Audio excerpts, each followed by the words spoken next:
are sitting around waiting to feel ready. You can still move forward when you're not ready. It's about the action. Your mind, your history, your past, you will always have a million excuses not to do it, not to feel like it, not to believe in yourself. The only thing that matters in your life and your business is the actions that you're taking.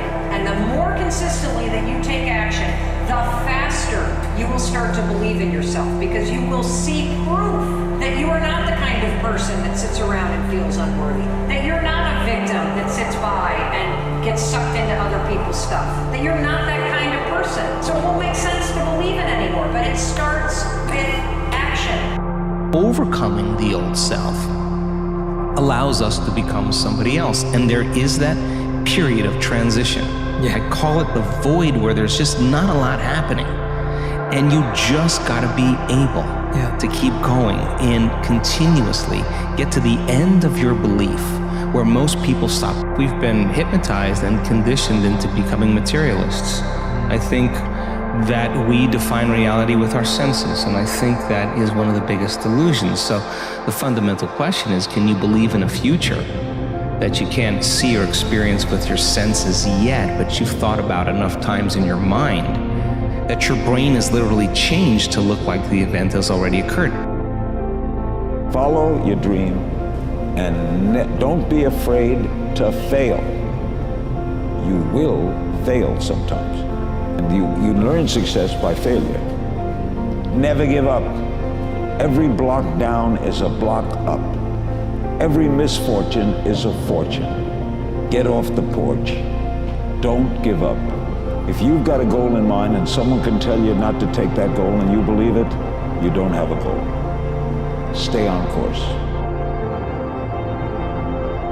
And to the extent you are successful is the extent you have this thing, which is that you're willing to step into spaces you are ill prepared for. So it seems to me like you're willing to, you kind of think like, if I get my foot in the door, then I'll figure this stuff out. Whereas what most people do, and this is killing you, by the way, I won't step into the door until I'm completely prepared, which is a total fallacy anyways as an entrepreneur.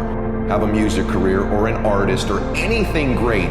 If you're waiting for a threshold of, I need to be totally prepared, then I'll step in the door, you will be on the other side of that door the rest of your life.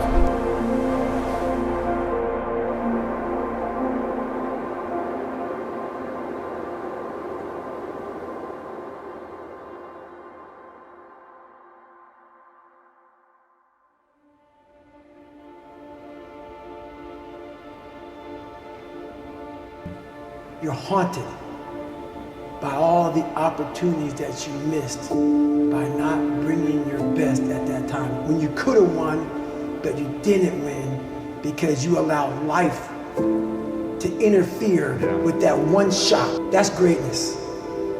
Greatness is your recall. Greatness is being so aware of the time of life in the second that went by, and you can recall it like it was yesterday. Greatness is being able to go back there, not making that same mistake again, and being haunted by it. That is greatness.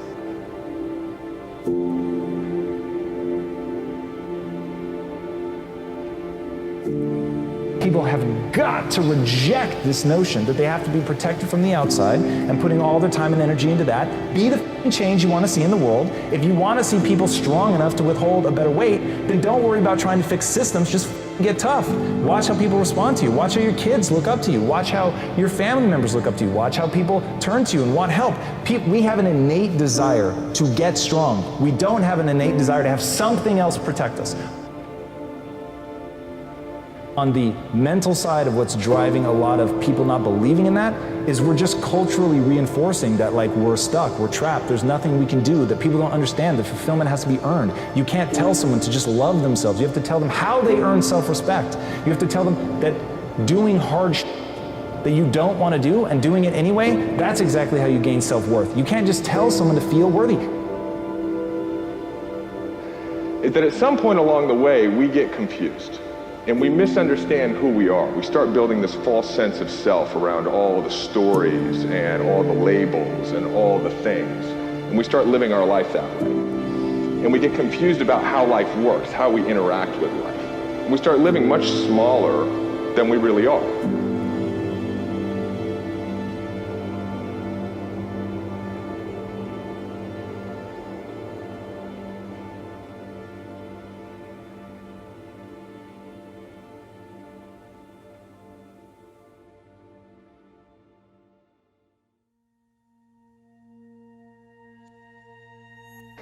And so when we do that, we start to move away from our dreams. We start to give up on this beautiful thing that we're here to give birth to in the world, and then we get stuck because we don't have that dream in front of us anymore that allows us to overcome all the challenges in life, right? That pulls us into it. That's the thing that allows us to grow. And we get stuck. Truth is, like, a lot of people don't appreciate the fact that doing anything exceptional requires a lot of work, right? And it requires that anonymous work that you do when no one's looking, and when the going gets tough and you're conflicted over what it is that you're going to do on that day, it's easy to cave in. And so there's a level of conviction and commitment to self that's required that I think you develop over time with some level of resilience and the persistence that comes with that. But if you don't appreciate that doing something hard is going to test you and is going to compel you to get out of your comfort zone, then you're going to struggle. But sometimes your biggest breakthrough is in what you unlearn and then you relearn. Sometimes you have to disrupt your soil, pull your soil up, take that dry dirt that's been planted for years. I know, I've just been knowing this for years. This is what my mother taught me, this is what we've always known. You have to disrupt that soil in order to plant a new seed to grow a new fruit. Not to necessarily keep you comfortable in what you know, stay comfortable in that. I want to disrupt you in some things that are new awareness to go, oh, wait, hold on. Or new awareness about what you've been doing based on what you've known forever that doesn't fit your future anymore. Because I can guarantee you, every single one of us who wants something different than what we're getting, we're doing something unconsciously from old patterns that doesn't even serve our future. Do whatever you're doing the best you can, knowing there's the bigger horizon. So the big problem I see is people want more and they hate what they're doing. So that they're in a state of mind where, God, when I'm done with this crap, then someday I'll reach my dreams. And if you can flop that to go, no, this is the gateway to my dreams. This is what I have to do, and I have to do it the best. It's not, this is miserable, I hate it, I feel the next level, and now I'm amazing. It's like, you need to master that.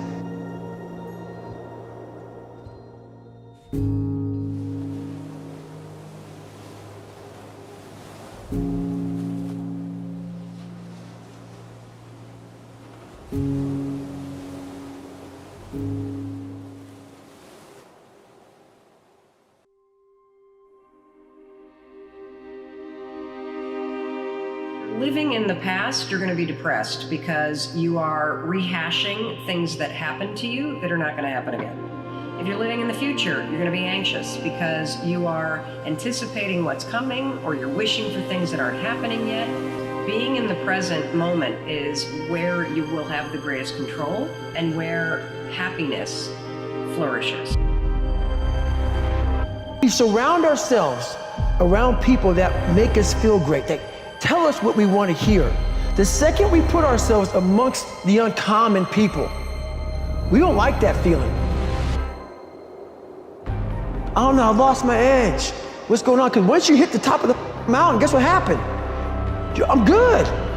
I'm good, so you wonder why you're falling down now. Because once you reach the top of the mountain, you got to build another one. That's mediocrity. There's a lot of people in mediocrity who have a nice resume, but they're one-timers, man. You don't become what you want. You become where your habits take you. There's no ending. And that's the person I listen to. That's the person who's gained knowledge. You gain knowledge through suffering. And on the other end of suffering is a world that very few have ever seen. It's a beautiful world, because that's where you find yourself.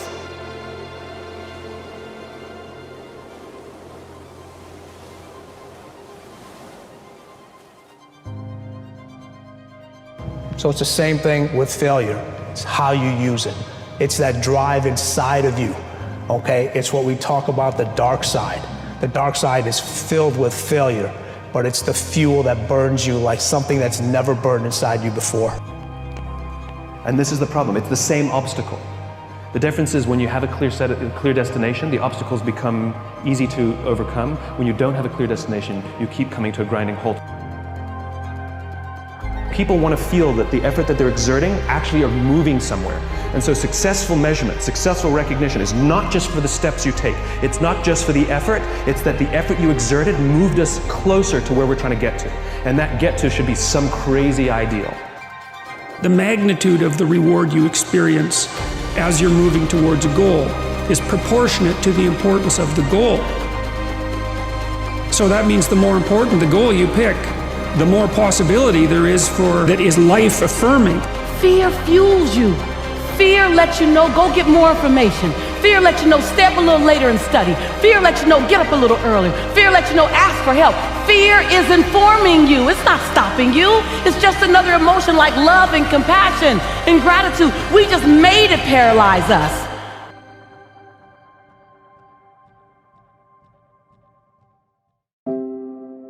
And if we conditioned ourselves to believe certain kinds of things, and one of the things that we kind of believe and hang on to and live with is this whole idea that all of the things that happened to me in my past are what are keeping me from doing what I'd like to do today.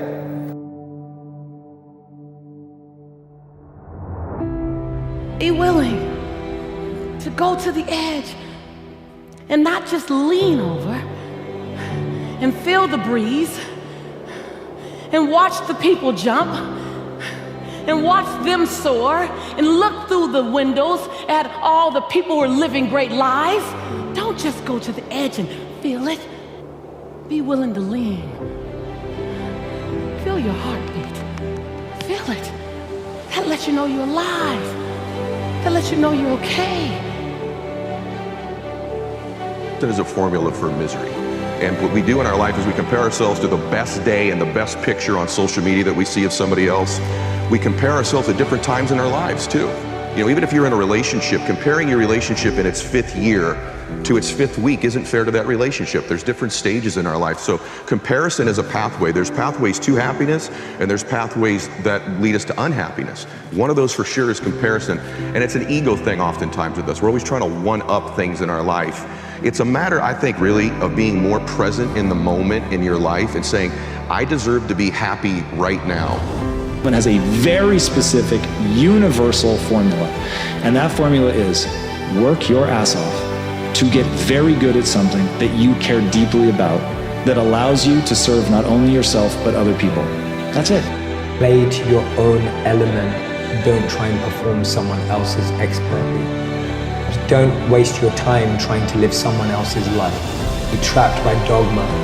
Focus in on your own strengths, your own element, what you have to offer. Don't get lost in trying to become like someone else or pretend to be someone else. And too many of us are fish trying to climb a tree. Too many of us are monkeys being taught how to swim. Too many of us are lions being taught to live like cats. We're not getting to live in our element. So my second piece of advice is live in that element that you've naturally been given. Don't try to adopt another. You know, we've all got a special genius inside of us.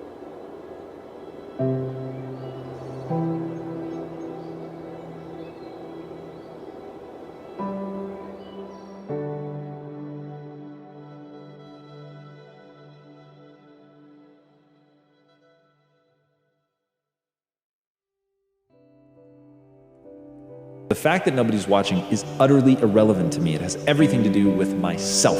Now, the reason that this is important, the reason that I think that people need to do this is because that's how you shape your behavior. So, like water, over time can create the Grand Canyon, or you can take a polishing rock and shape stones. You can shape your personality. You can certainly shape your identity and shape your behaviors if you learn how to reward and punish yourself. A lot of people don't want to hear that. That is the truth of the human condition. One thing I realize is that at certain times in a man's life, he's either a fool, he's a victim, or he's a king. And when you're a fool, you're like, you think there are no consequences for your actions, but there are always consequences for every act you do, everything. And let me tell you, the table is always full of excuses because they're valid. There's a lot of people against you. And you can say, oh my God, this table is full. It's like, man, you know, this is the reason why I'm like this. And this is this, and man, you never run out.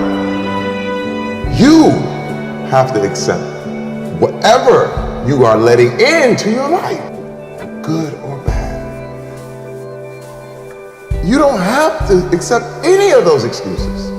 You have to know that you are responsible for your life, good and bad. You did that. So if something's not right, it's your responsibility to change it.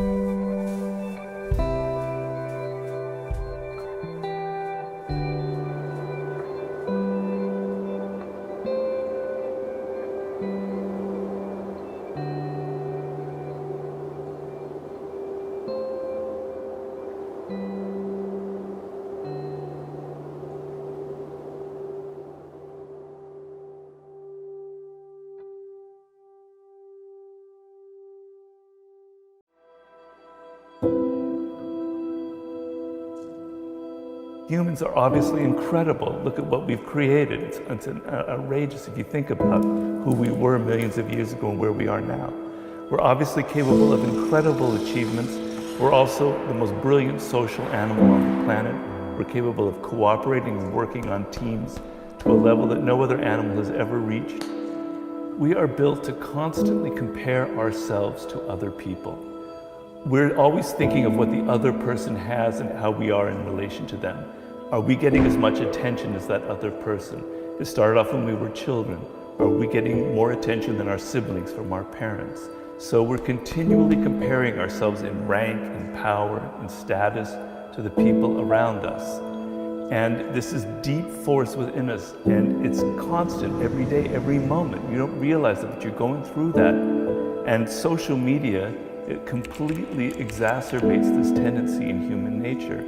People are so focused on technology, but that we need to focus much more on human nature, on understanding people. That's the primary skill that you need in life. There is something deeply ingrained in each individual person, a particular individual nature that we all have, and that causes us to go into compulsive patterns of behavior. Everybody has them. Where does it come from? Some of it comes from our DNA, from our genetics, things we can't control, that we've inherited from our parents.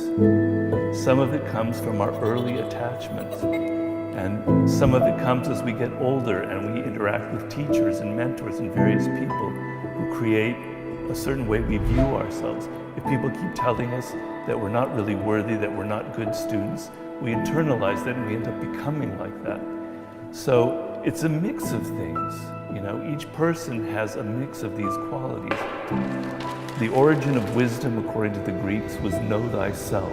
I believe that very firmly, that knowledge about who you are is an end in itself and will help you in so many ways become that human being that I think we all have the potential to become. But if you begin to look at yourself and question, why do I feel this way? And examine it and look at perhaps other sources of it, then you can begin this process of understanding instead of just simply accepting that you feel or have this certain idea. So question yourself.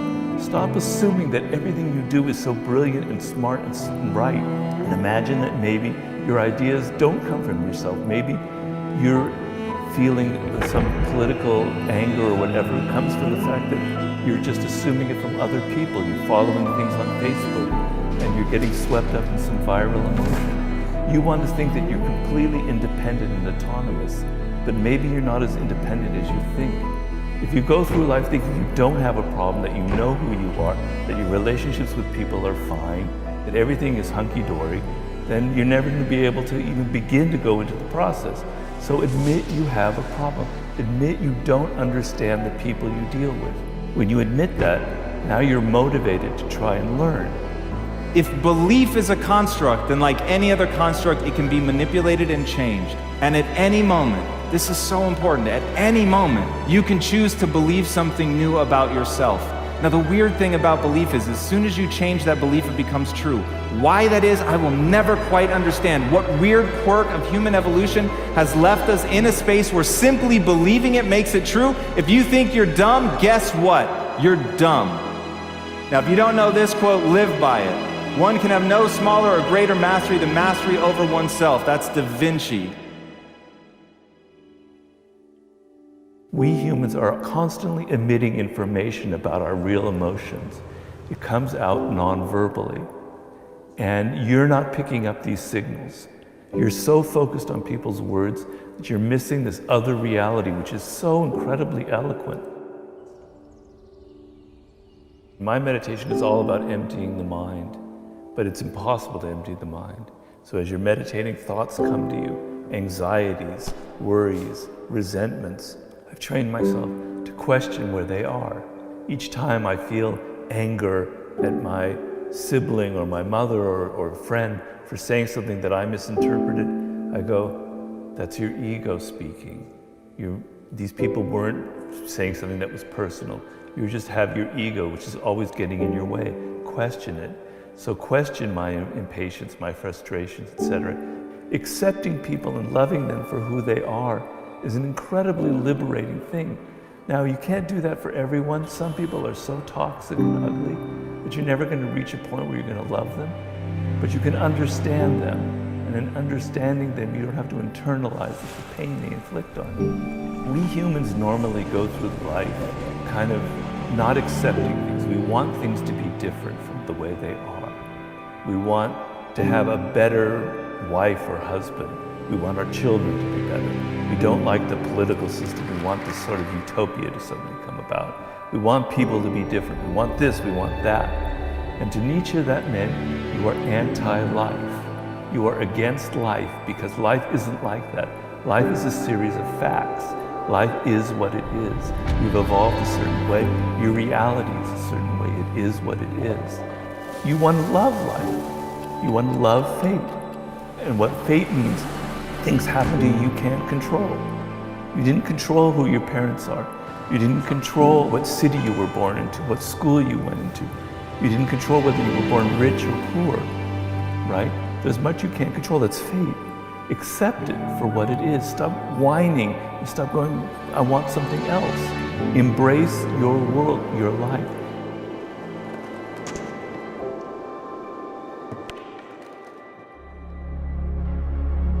Our fear of death is probably the greatest influence on our behavior throughout history. We're the only animal that's conscious of our mortality, and it's caused an incredible reaction. So how then, as it's going through my fingers, am I not able to find fulfillment? And the reason is that fulfillment exists outside of all of that. Fulfillment has to do with the last part of what I believe the purpose of life is, and that is to exist doing something in service of something greater than yourself. And if you're not able to tap into that, then you're never going to get that fulfillment that you want in your life. Everything you believe is a choice. If you forget any of that stuff, then you will not be able to make yourself into the person that you want to be. Man cannot remake himself without suffering, for he is both the marble and the sculptor. It gives me the chills even now to think about that, to know that if I want to become the person that I want to become, I am going to pay a price. And to me, the question that we all have to ask is, who do I want to be? What do I want to become? And how high of a price am I willing to pay to get there?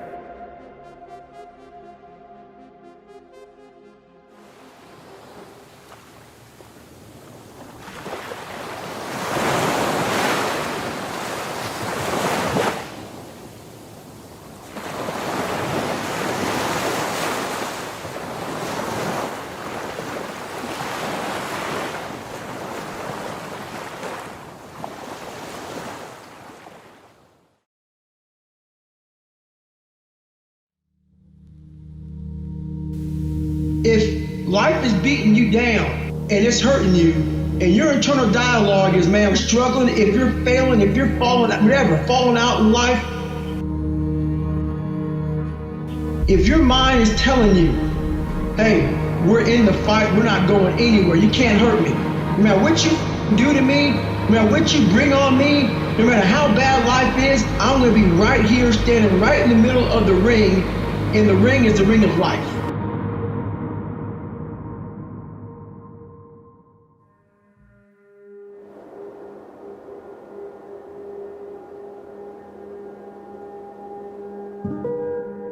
Comparison is the death of joy. And not only does it kill your joy, it kills your motivation, it kills your energy or your desire to move forward, it makes you more insecure. The only person you have to be better then is who you were yesterday. Man, whatever you're doing, do as unto the Lord. Like every day I'm trying to be better. I think a bad day for the ego is a great day for the soul. And one thing I've realized is we become victims when we recite our excuses, and we recite them so many times we actually believe they are true. And I think you can cling to your excuses, or you can go out there and have an impact and live a fulfilling life and be highly creative and enjoy the magic life, but you don't get to do both. We are pattern learning machines. And if you feel stuck or broken, I guarantee you, while you feel that way, you're not. You have a pattern of behavior or a pattern of thinking that is broken. And we need to be disrupted because we love our patterns. And so wherever it is in your life that something is broken, there is a pattern that you don't see yet that is making you continue to stay in a broken situation. Is he said those who love peace need to learn to organize themselves as well as those who love war, right? Those who love peace need to learn to organize themselves as well as those who love war, i.e. people who are trying to build destruction in the world and distractions in the world are highly organized, highly focused, highly data-oriented, highly strategic, highly process-driven. And so we have to be the same. And so for me, my plea to all of you and to myself is whatever we're gonna do, let's get really strategic about it. Let's bring sincerity and strategy together. Let's bring data and dynamism together. Let's bring intuition and insight together. Right? Let's not look beyond that and think, oh, that stuff's gonna work out because my intention's nice. Right? Your intention's not gonna run a mile, but it will help you run the marathon. But it's not gonna run that mile that you need to do right now. And so for me, intention and action, intention and attention, both of them are required.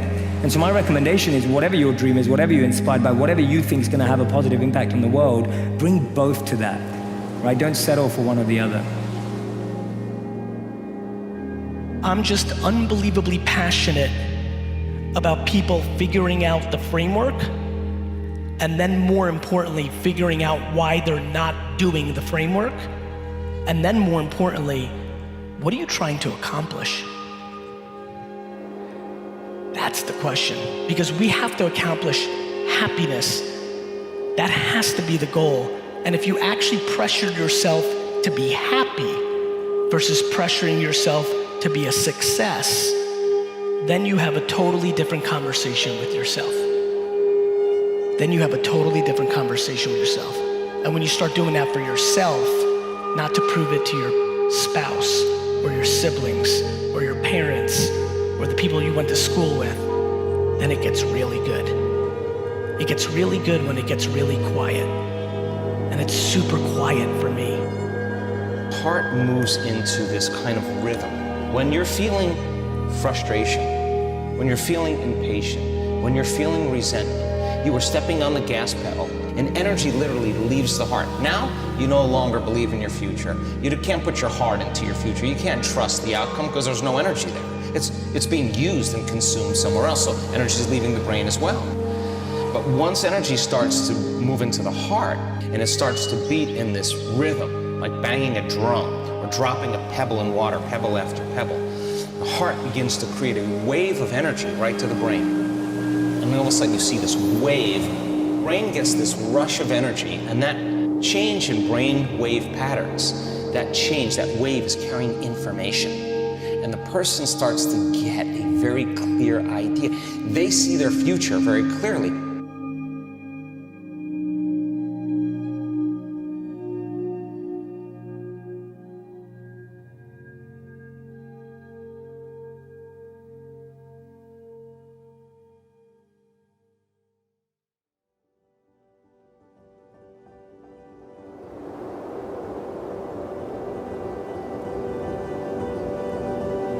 Fear. You know, but people make it this complex process. This woman's told me that I don't understand why they don't do this, why I feel this way. I said, it's called fear. Everybody's afraid we're not enough. Everybody's afraid we're not rich enough, smart enough, young enough, quick enough, fast enough. It's human nature. But the secret is to do it anyway, and building a muscle so that you take action first, automatically. Because if you don't do that, it's hard. You lose momentum. It's like, how do I get started? Where do I go? And I tell people, throw a rock, wherever it drops, start there. They start the process of moving forward rather than let fear stop you. You can't take the world further than where you visited internally. But the sun is always out. It's just get covered by the clouds, and that's us. We've just been covered. And we get covered by those clouds, and they cloud our identity, they cloud our perception. So all we're doing for ourselves and others is clearing out the clouds. And the more we do that for ourselves, the more we can do it for others, and the more we do it for others, the more we do it for ourselves. A lot of things are against us in life. And a lot of times you may be standing alone. The only voice you may have is your own voice. So if you're not relentless in your pursuit to be the very best person you can, it's about being whoever the hell you want to be. You have to have that kind of dog in you to realize I might be out here alone in the street, and I got to be able to fight on my own. There's a way. Where there's a will, there's a way for me to begin to create a way out of no way. There are a lot of people who are biting their fingers in fear that they might lose their jobs. But there are few people who have decided within themselves, I'm going to make it. Some people aren't waiting to be cut. Some people are moving on their own because they feel within themselves, I've got what it takes to make it.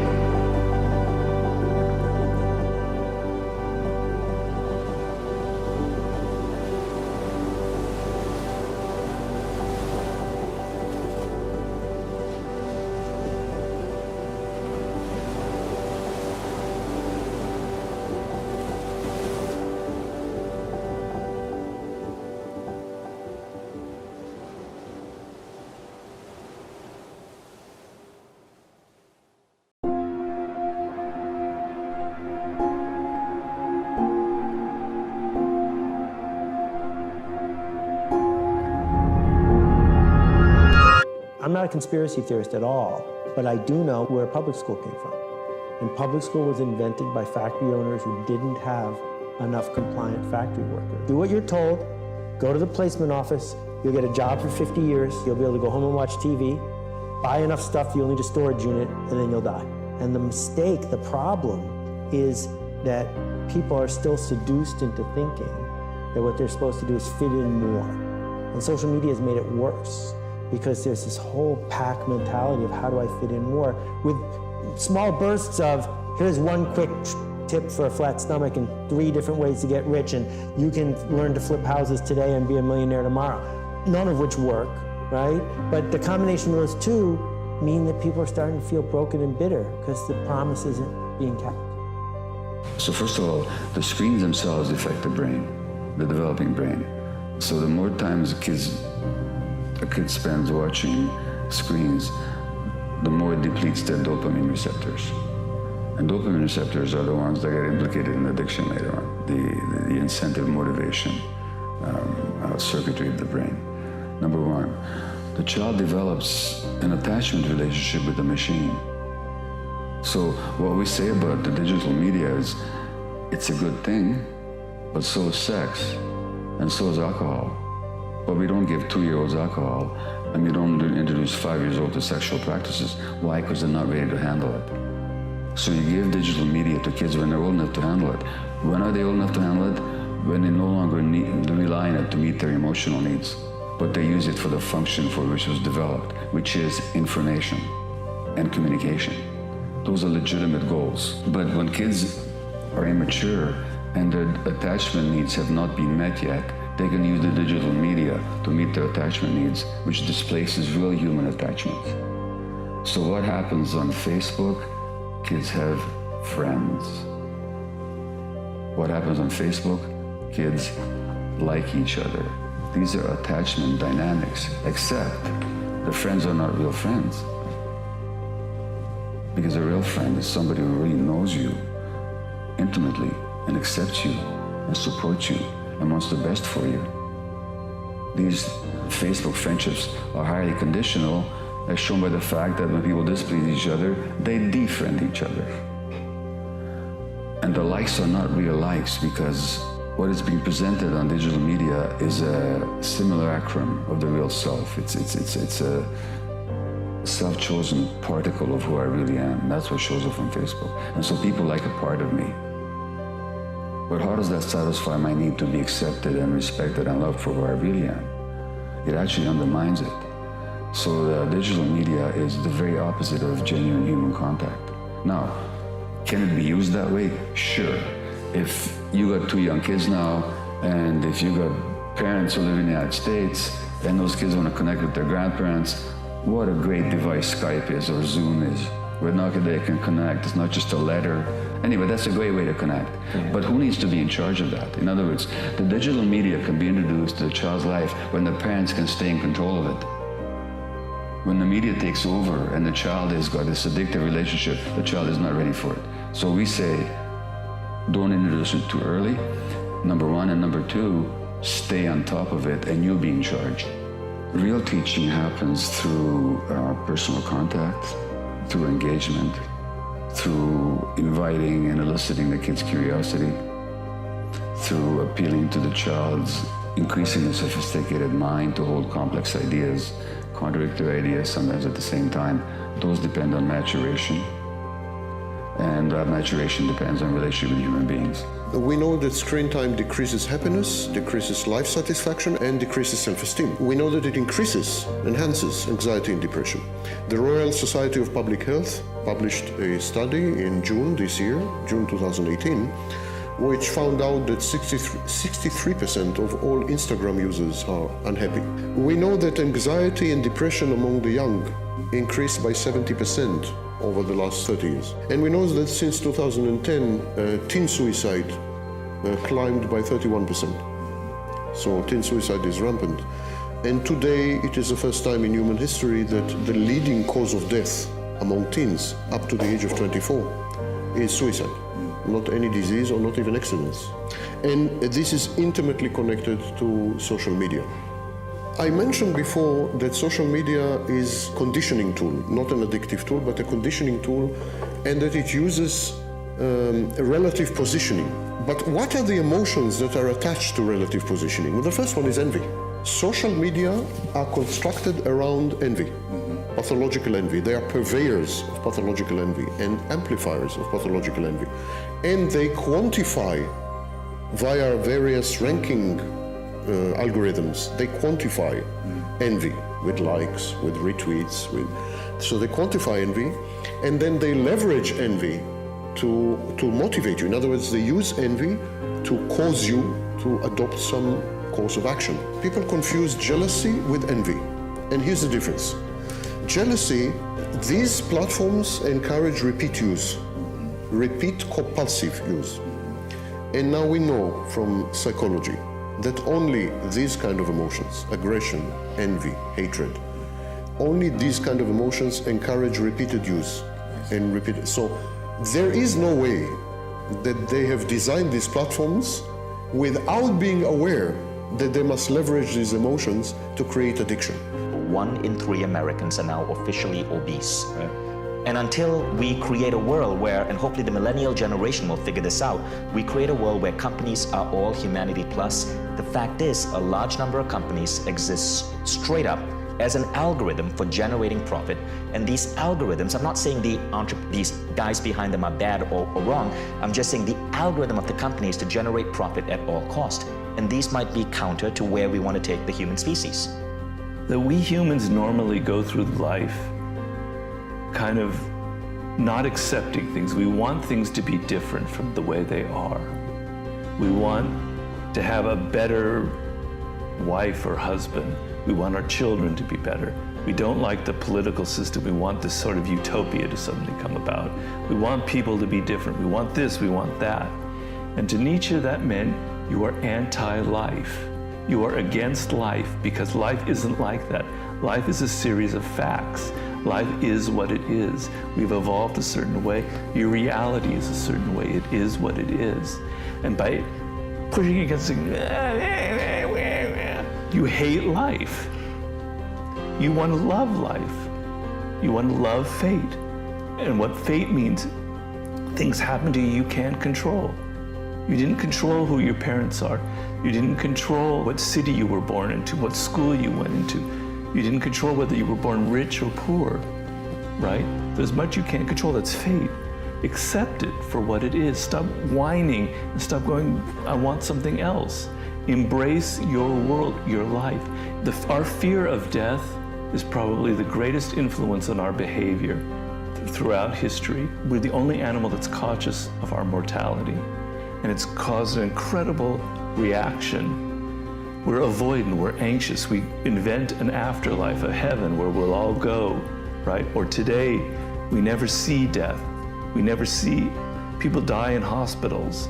We never see the animals that we eat being killed.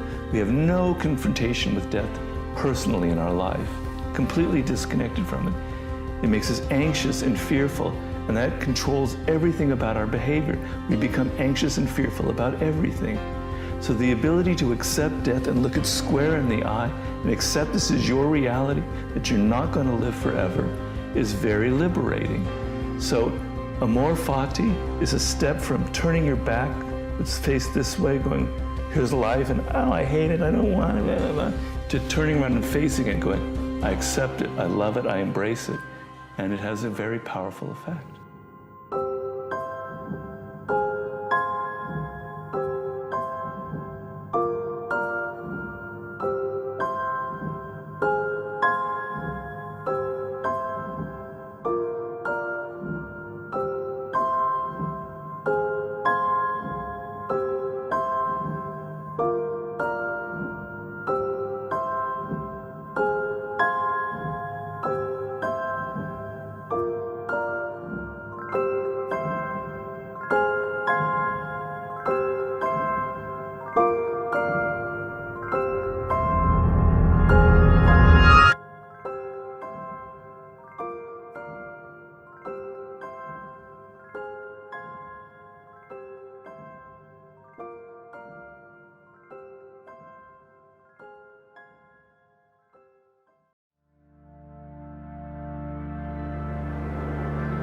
The most important conversation you will ever have is the one you have with yourself. So I slowly started changing that internal dialogue in my head. And that was where the power came from. The power came from, no one's helping me, no one's coming back to save me, no one's coming back to pull me to the finish line. This is on you. So I saw a lot of power in the fact that if I change this around, I did this. I changed this around.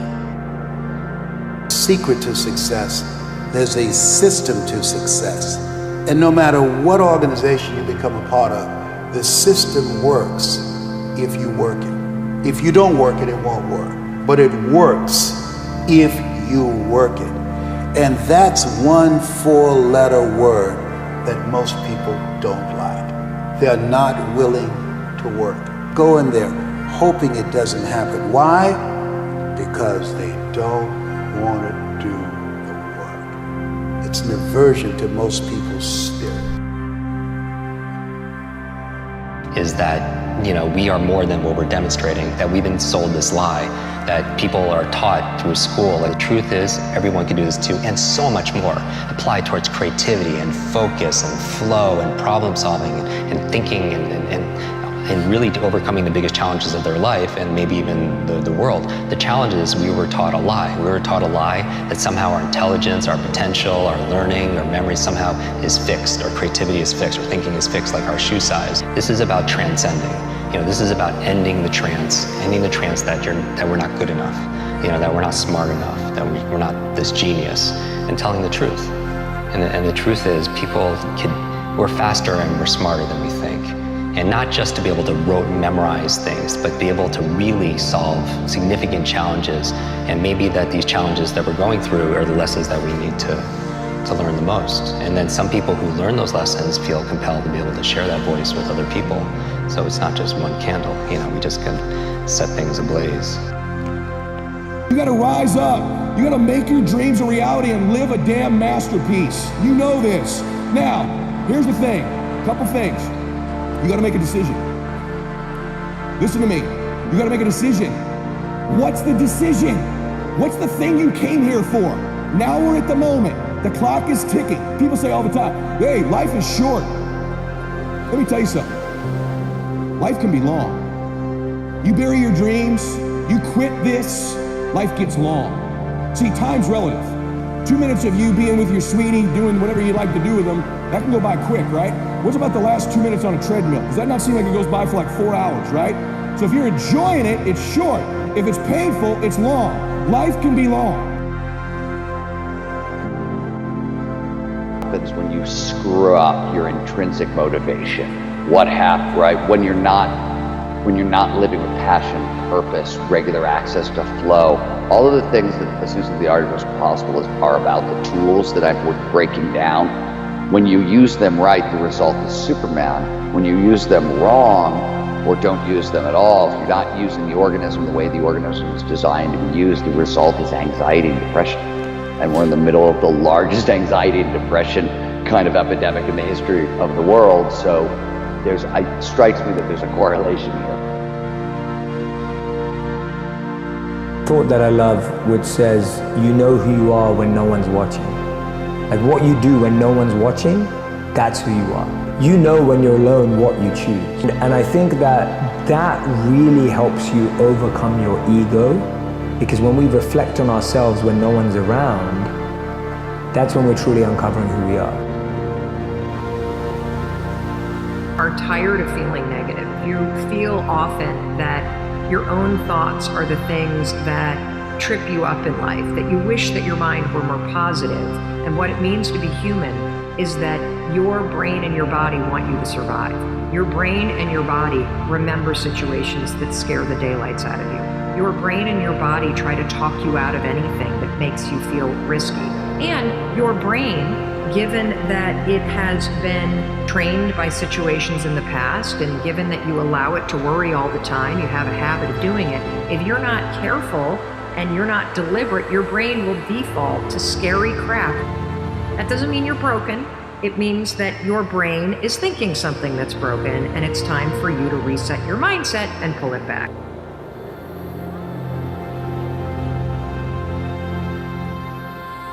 You're not going to succeed on a large scale until you face the threshold of control. And once you face it, you'll face it again and again, but it'll become an old friend because you'll keep growing. What's the threshold of control? It's where you get to the edge where you feel like you just can't do it. Like if I put a dot in the middle of life and I go, this is a problem.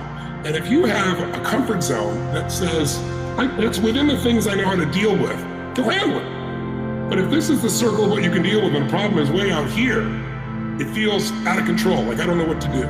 So what we have to do is we have to learn to take where our comfort zone is and expand it. And the only way that happens, quite frankly, in most cases, is you face a real challenge.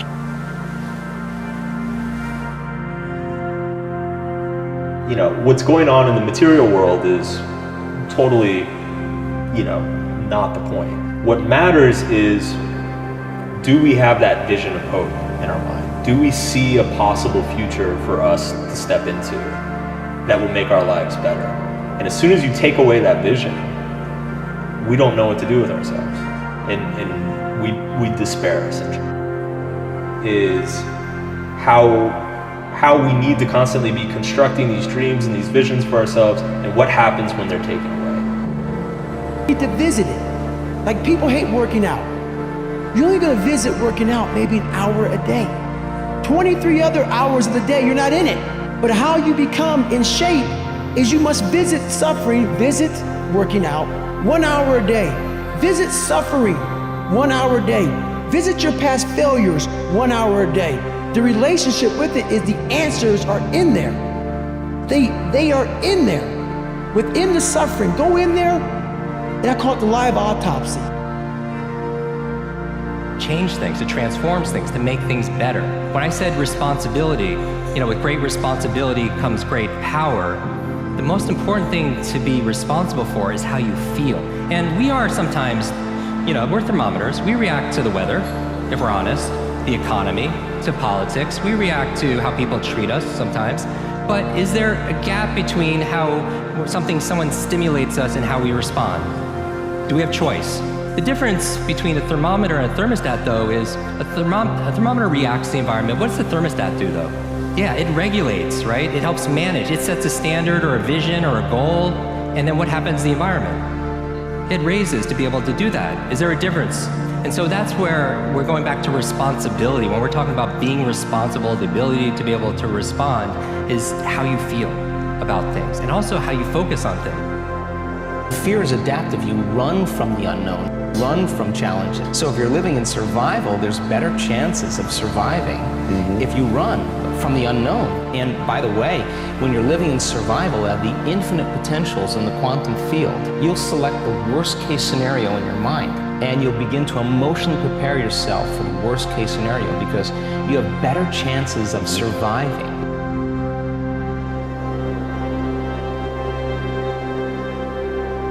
If you are fascinated, then that's an area where you're going to ask yourself one very simple question.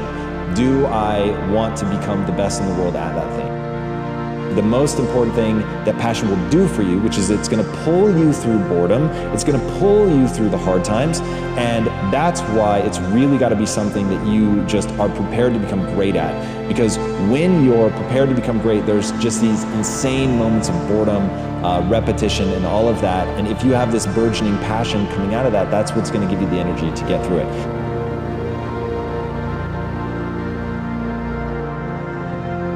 Most people are waiting for their life to change, feel abundant, feel whole. You know, that's the old model of cause and effect. You know, if you're living with emptiness, you're living with lack, you're living with pain, most people have been conditioned that something out there has to take away this emptiness or feeling inside of them. If you were able to become familiar with gratitude, become familiar with wholeness, become familiar with abundance, to become familiar with freedom, and you're able to generate those chemicals every single day, more than likely you would be walking around feeling like your future has already happened and you would no longer be looking for it to happen.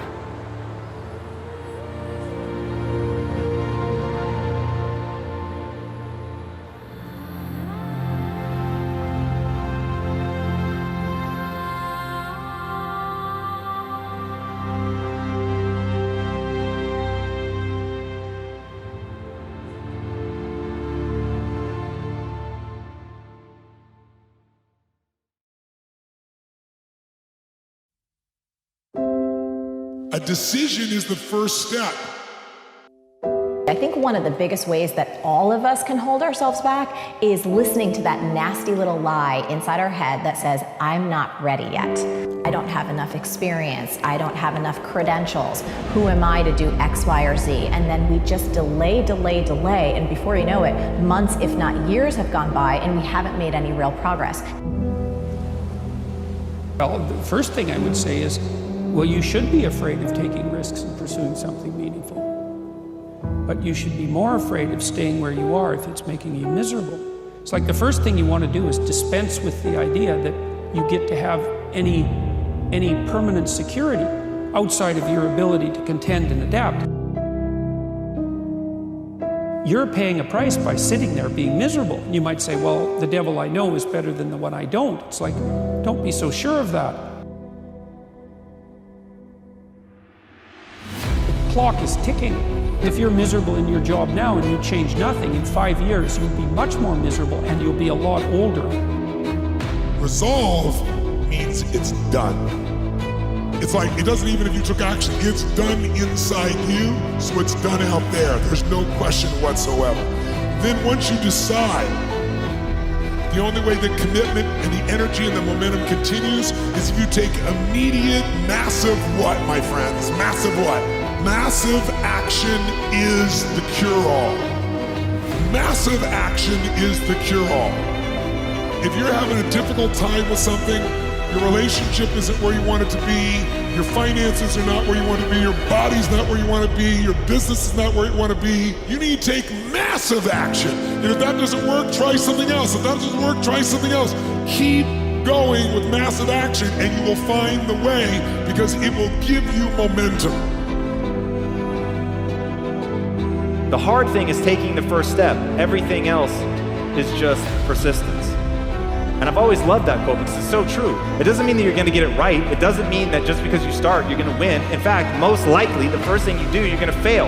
Think about all the times that you guys tried something and it failed. And the question is, what did you do then? If you learned from it, doubled down, figured it out, focused only on the truth, then you'll move forward. You move forward because you believe you can learn. And that's that thing, hiding in that. And this is the thing when people ask me, hey, my mom or my wife, my husband, whatever, they don't have that belief system.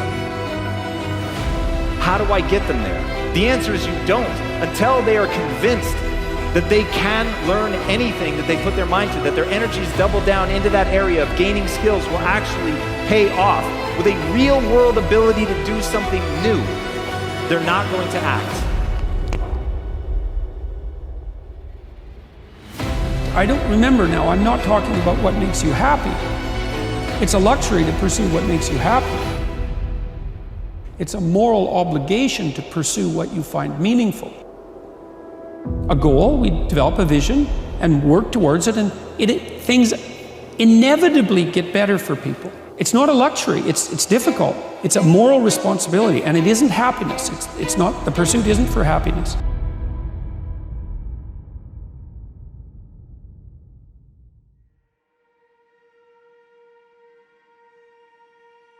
Life is the most brutal endurance sport of all time, and that's what we have to love about it. We have to flip it on its head and love the fact that life continues to attack us. There are no timeouts. You have to figure stuff out on the fly. You have to be that person who's always prepared. But the solitude right now that all of us are dealing with is what we don't want to deal with. It's the fact that we have to think about all these things that we don't like about ourselves. We like to use life as a big escape. That escape is not there anymore. All these distractions that we use, they're no longer there. This is the time right now for you to stop avoiding things. Get that pen and paper out. Look inside yourself. Stop looking at me or other people out here to be the hero of your story. This is time for you right now in all that solitude to get to know who you are as a person. Be alone with yourself, knowing one thing in life. We are all very fragile in this world. We have to know that when we die with some meaning and some purpose in this world.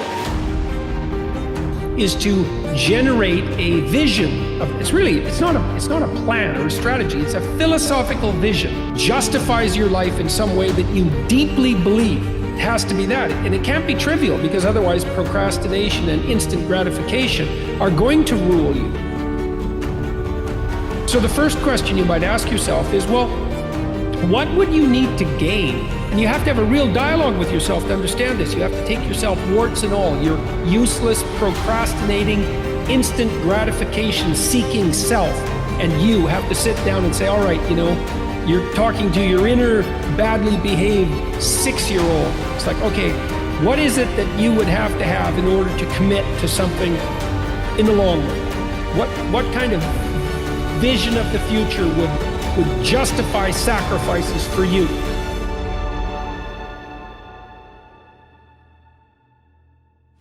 Here's the question. You're taking care of yourself like you're someone you care about.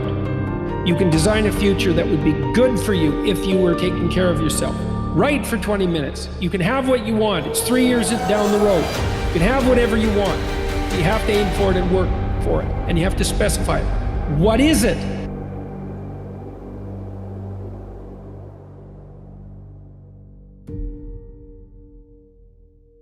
What do you want? What would make your life worthwhile? What would be good enough so that instant gratification would be an obstacle instead of a means for proceeding?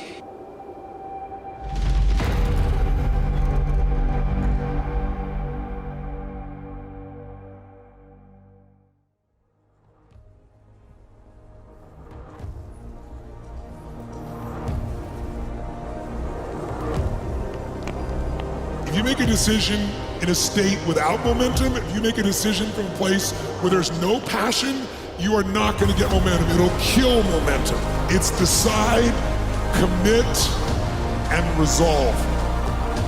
Some of you, in the past, you've gotten momentum, you've gotten passionate, you've even made a decision, but a decision is the first step. Decision is like a war. I gotta do this or that. All right, I'm gonna make myself do this. But commitment is when you now, after you've decided, you commit to do this for the long term. Whether it's hard or easy, doesn't matter. You're doing this.